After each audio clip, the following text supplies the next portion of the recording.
love your videos. You are a beautiful soul. Could you talk about how to detox when you have endometriosis and interstitial cystitis? Ooh, that's a mouthful, interstitial cystitis. Yeah, definitely. I can actually help you out a lot with this one because I personally healed my endometriosis. And let me tell you, if any of you guys have experienced endometriosis, or if you haven't, like, you'll know that it's a very, very painful disease, dis-ease. Oh my God. So pretty much when I had endometriosis, I remember anything that I would eat pretty much would give me a reaction, would cause me pelvis pain or bladder pain or colon pains. Because with endometriosis, this is what happens. The body is so acidic in fact, that the scarring, there's scarring occurring, and so the tissue of the uterine wall tends to grow and merge and weld itself onto the colon. That's really, really common. And it's unfortunate because these people, they tend to have irregular menstrual cycles. They tend to bleed a lot in between cycles. Anytime they move their bowels, they experience that burning pain, that throbbing pain. It's really, really nuts. But yeah, there's a way to heal this. And a lot of people say oh, well, it's not possible to heal it. You have to go the surgical route to remove the scarring tissue. Or, eventually doctors will recommend for you to just get a hysterectomy and remove your uterus altogether. It's really crazy. And also, oh my God, a lot of times I do notice with my clients that come to me with endometriosis, we heal them all up. But I notice all the time what comes with endometriosis usually is ovarian cysts. That's a big one.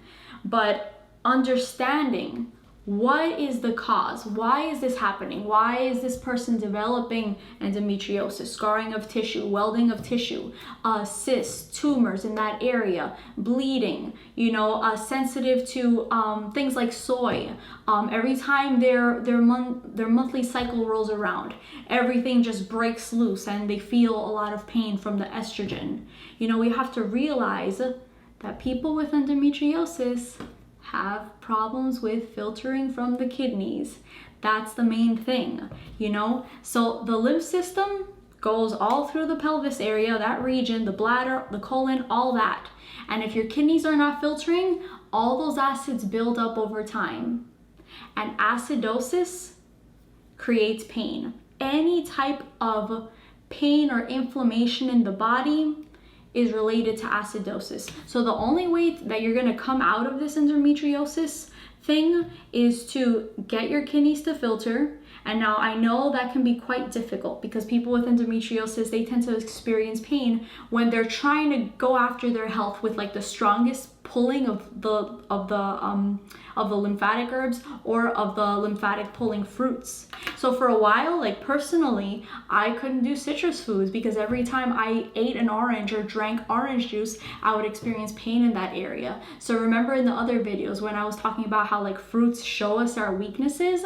Well, that will occur. But at the same time, when you're trying to get over this, when you're trying to heal this, you don't want to cause yourself too much pain, unnecessarily. You can transition slowly with this. So with anyone with healing endometriosis, what I recommend is start off with sub-acid fruits. So I'm not talking about things like citrus or limes or pineapples or blackberries or kiwis. Those are acidic fruits. You can leave those behind for a while. You want to focus on sub-acid fruits. So that's your grapes, your apples, pears, peaches, plums, things like that. Maybe some berries, but definitely don't go the orange or juice or citrus route because you'll get immediate pain from that. But the beauty about it is that if we can't handle certain foods, we have to realize that, okay, why is it that I can't handle this? Because we're human beings. We're a fruit-eating species. So we want to detox our bodies to the point to where we will be able to handle any fruits. Realistically, if you were perfectly healthy, you would not respond to any you wouldn't respond negatively to any foods, whether that be wheat or soy or gluten or citrus foods or, you know, alcohol or caffeine or, you know, chocolate or stimulants, sugar, things like that. Our bodies are supposed to be so clean, our glands are supposed to be so turned on that they are able to, you know, respond to prevent us from feeling pain. They're able to respond to, okay, let's take care of this acidosis by buffering out with anti-inflammatory steroids. Let's get rid of all these acids or this scarring of tissue by eliminating it through the kidneys, through filtration, you know? It's supposed to respond in that way. So yeah, I mean, I know a lot of people go the route to where they, you know, with endometriosis, it's really painful. Some people go the route of taking oral contraceptives, and you never want to do hormone therapy, because a lot of the clients that come to me, I'm telling you, they've been on birth control for like 8 years, 10 years, and then when they finally come off of it, they don't get their period. That's it, you know? Things like that. Like, if you take drugs that are hormones, your body will stop producing hormones. So you may lose your period for good, you know? Obviously, if you don't detox, you may lose your period for good. Or you may have trouble like conceiving in the future. Things like that are completely possible. And I've seen it all, guys, but you can definitely heal this. With endometriosis, I mean, it really depends on the person, because what I often see is genetic weaknesses in that area. So, you know, whether it's their mother or their grandmother, or maybe even their father, you know, maybe the father has some prostate issues, prostatitis, maybe the mother has ovarian cysts or ovarian tumors, you know, a weak bladder, that's also a common one, unable to hold the bladder, you know, getting pain every time that you urinate, things like that are really common. Maybe the grandfather, the grandparents, they have like colon issues, you know, colon cancer. All that is related to, like, whenever I say genetic weaknesses, it really just means that genetically speaking, you were born to actually be weak in that pelvis region, lower abdomen region, for your lymph system to back up and for your kidneys not to filter. That's all that it means. But with the diet and herbs, everything can be corrected, you know? You kick up your kidney filtration, that's the only thing that will heal endometriosis, is kidney filtration. And of course, you know, you want to check the sediment in your urine at least a few times every week, to make sure that you're seeing that cloudiness or that layer of sediment in the bottom of the jar. That's very, very key to healing this, because you know, it's interstitial. It's all within the cells.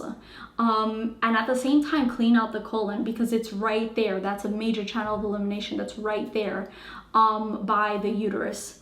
At the same time, what I would do, and this was what I recommend to my clients, douche with the Heal All tea. The Heal All tea is something I recommend to my clients that are suffering with issues like this, whether it's like vaginal issues or uterine issues, anything. Like if I see in the irises when I'm analyzing your eyes through cases, if I see like a lot of congestion in the vaginal wall, or if I see a big like uterus weakness, a lesion going through that area, that's when I recommend douching with the Heal All tea at least for 2 weeks. 3 or 4 weeks is your best bet, and keep on going back and forth with that, because that will even help pull the lymph system, you know, in there. But you know, what I would recommend is do go after it with the diet as much as possible.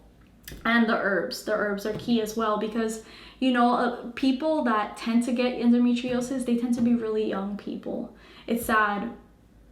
Nowadays, teenagers have it, people in their 20s and 30s, you know. And you know, I'm not gonna say that those are the only people, but it's just that it's sad that we're seeing that problem in young people nowadays. It's really sad. But you know, I still see people like in their 50s, they still have problems like that, you know, with discharge, with, you know, fibroids, that's really common, and with the cysts on the ovaries as well. So, you know, it's time for us to all take our health back, detox our bodies, completely go after the pulling of this lymph system, completely go after to turning on the filtration in the kidneys, turning on the adrenal glands as well. That's really important for filtration. So That's about endometriosis. Now, for interstitial cystitis, it's quite similar. Pretty much acids will create pain, like I said before. So with interstitial cystitis, that's inflammation of the bladder. Interstitial means in and around the cells, means that it's burning up the bladder, chewing on the bladder. You know, acids chew on tissue and destroy tissue. So you never want anything like that to stick around for a long time, because then what that would create, you know, oftentimes it creates prolapsing of bladder. You don't want that, you know. That would then put a lot of pressure on the other organs underneath, and it's a very uncomfortable experience. I see that a lot with the older folks, because with that bladder weakness, a lot of calcium is leached, you know. It like we've discussed in other videos, acidosis in a certain region, the body's going to try and take care of it any way that it can, whether that's through edema, calcifications, pulling or leaching of calcium, you know, cholesterol plaquing, all that is possible. But more often than not, we will see, you know, like some sort of edema in that region or calcium loss. That's the most common. So you want to even look, maybe if you're experiencing like that type of weakness, sometimes you have to look to see if you have a parathyroid gland weakness as well. If you're having trouble holding your bladder, that's very common as well. But yeah, I would say you definitely want to go after it with kidney herbs, you know, adrenal herbs, lymphatic herbs, and go after it with a diet. Transition slowly as much as you can. And yeah, but at the same time, there's different stages. If you are someone that has stage 4 endometriosis or stage 3 endometriosis, I would recommend you to work with me one-on-one, definitely, because it will take like some clever maneuvering through the diet aspects and through the herb aspects to make you, like, you know, to lead the body in the right direction, but at the same time make you feel comfortable. Make sure you don't detox too fast. Make sure you're seeing the right signs. That's the type of work that I do as a detox specialist, is helping people through this and being able to see what their weaknesses are. Because if you guys don't know your weaknesses, you could be on this road for many years and not having healed your issues yet. I see that all the time, and unfortunately a lot of people that shouldn't be doing it on their own try to do it on their own for many years.